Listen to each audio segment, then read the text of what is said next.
Et la question que je voudrais vous poser, c'est combien pensez-vous que ce verre contient de molécules d'eau?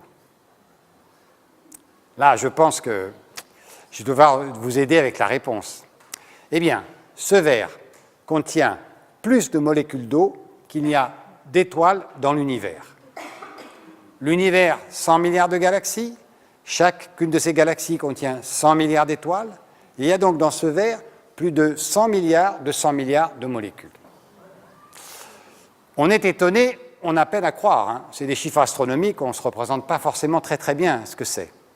Eh bien, pour vous en convaincre un peu mieux, et pour vous donner une idée de cet infini de l'infiniment petit, je vais vous proposer une expérience de pensée. Alors, imaginez, et cette expérience de pensée a été proposée par un physicien quantique qui s'appelait Erwin Schrödinger, quelqu'un de très sérieux. Alors, vous imaginez que vous avez la possibilité de marquer chaque molécule de ce verre d'eau. Par exemple, vous allez décider de les peindre en rouge. Voilà. Alors, vous faites votre travail, bon voilà, vous les peignez tous, vous pouvez comme ça les reconnaître plus tard, parce qu'il y a une suite. Alors maintenant, vous allez vous rendre au bord de la mer, dans l'océan. Alors, vous voyez, je crois que vous commencez à comprendre qu'est-ce que c'est que le rôle de cet aquarium, c'est notre océan. Alors, c'est du théâtre, à vous d'imaginer que non seulement c'est l'océan, mais c'est le grand océan de la planète, qui couvre les 2/3 de la surface de la planète. Et vous allez donc verser votre verre d'eau dans les océans de la planète. Voilà, c'est fait. Maintenant, vous attendez que tout ça se dilue soigneusement, hein, et puis vous allez vous retrouver quelque part au bord de la mer, en n'importe quel point du globe. Et vous allez re-remplir avec l'eau des océans votre verre, en faisant attention de ne pas prendre le poisson.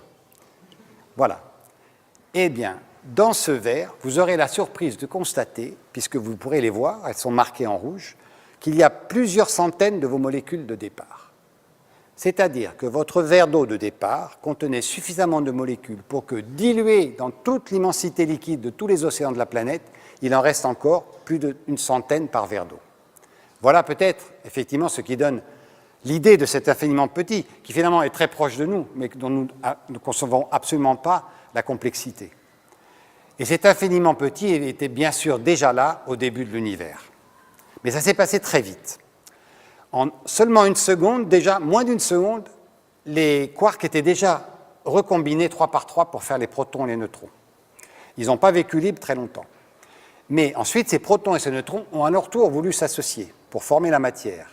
Mais comme l'expansion de l'univers avait déjà commencé, ils ont très vite été séparés les uns des autres. Et en réalité, très peu de matière se forme au début de l'univers. Tout ça se fait en moins de 3 minutes.